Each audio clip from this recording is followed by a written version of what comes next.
Hello, welcome to Golden Extra. My name is James Ronald.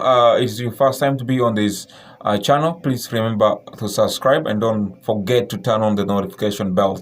Let's talk about Ugandan football for a bit. Now, before the start of the new season of Star Time Uganda Premier League, FOFA came out and said the new season 2025-26 they're introducing a new league format where you play round one, then round two, and round three. Eventually, the winners will be realized, and also who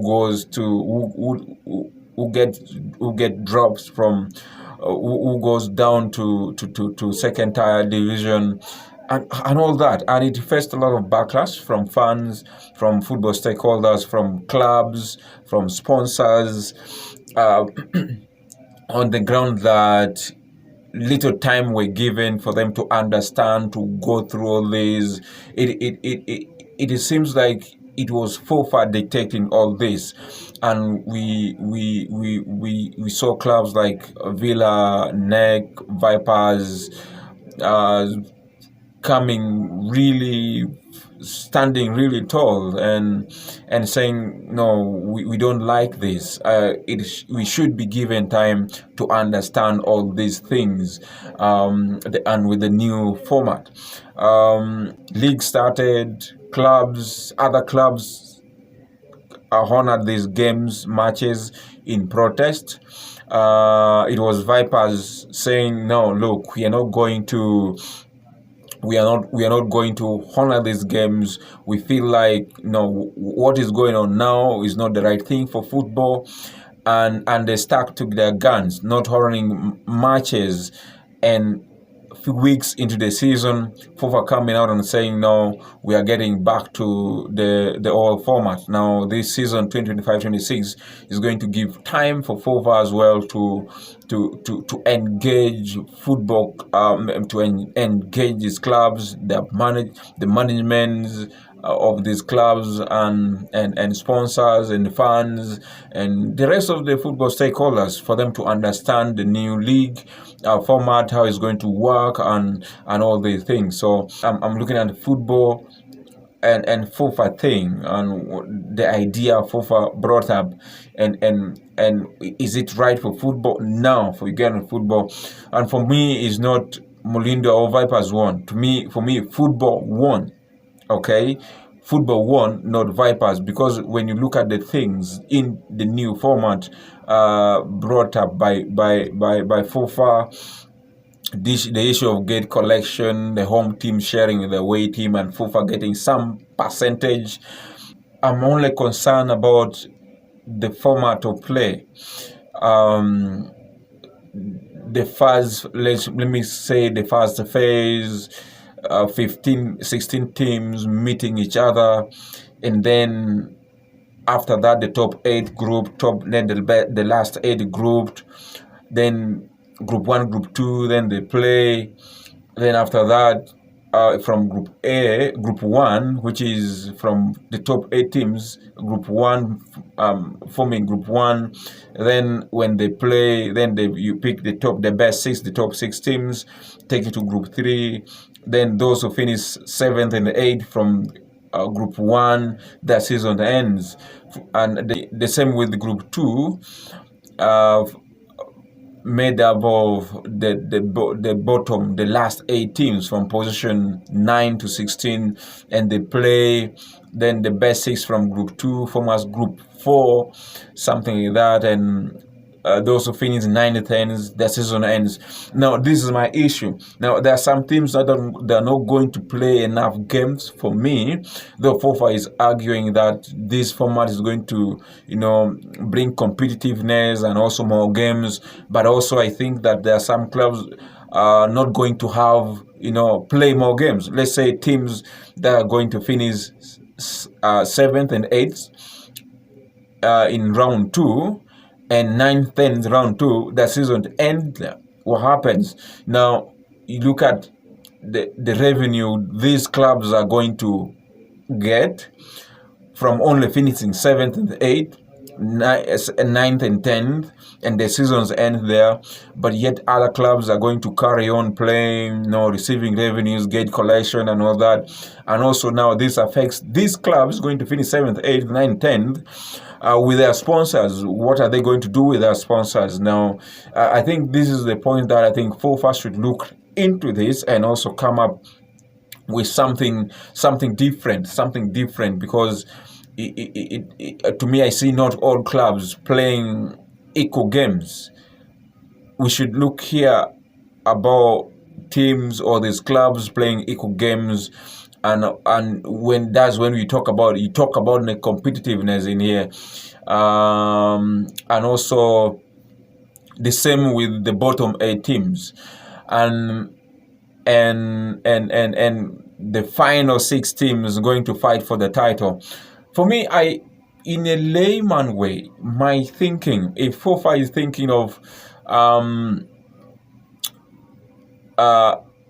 increasing the competitiveness, increasing the number of games that clubs or teams are going to play, let's say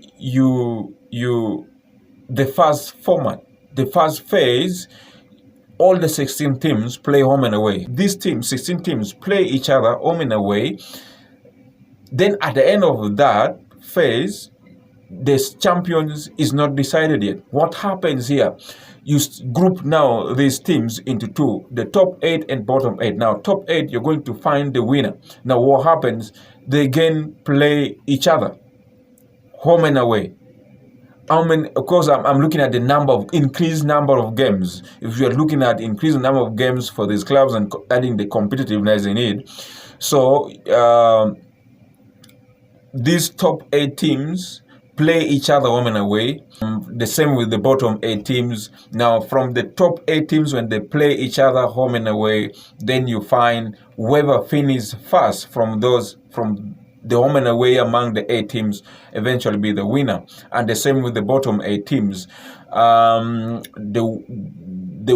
bottom 3 definitely go down if they're maintaining. Okay, what I buy from the new format that FOFA introduced, the one that finishes number 14 go for it goes for the playoff. That team goes for the playoff with the third position team from the second tier division. For me, that one, the competitiveness is there, so I buy that. So with the idea I'm bringing up now, the bottom 8 teams, they play each other home and away, and here what happens, the bottom 2 teams automatically they get relegated, and then the 14th place team wait for the playoff with the third position team from the second tier division, that is for a big league. Then the play shall see if the 14th place team is remaining in the league or is going down to be relegated.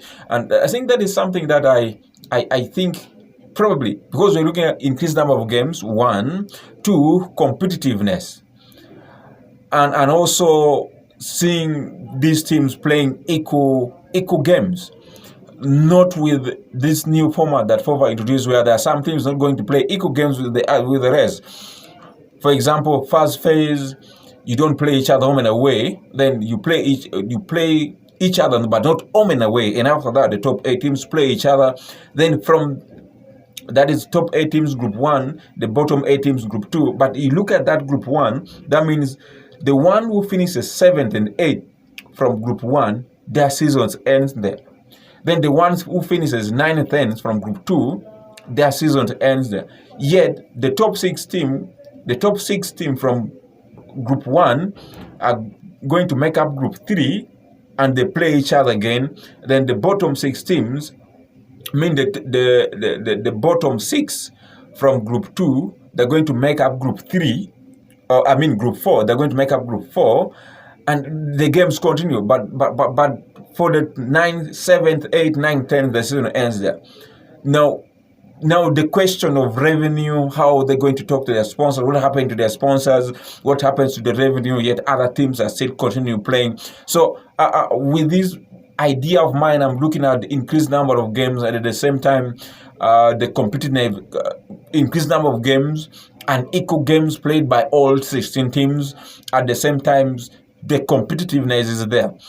So personally, if there's any going to be change in football, I think it should be the right way. Yes, there were gaps. Yes, I know. I believe there were gaps that probably FIFA didn't use the right way to make the football stakeholders, the clubs, understand this new idea of the new format, new league format. And I think FIFA did the right thing for stepping back a bit. This doesn't mean that FIFA is weak, or the Moneyman is weak, or Magogo is weak, or Magogo lost. No, it's not. It's not about who lost and who won. To me, it's about football. And football is the winner here. To me, I see football won, not who lost and who won. Not Vipers won, or Mulindwa won, not Magogo lost, or Magogo won. To me, football won.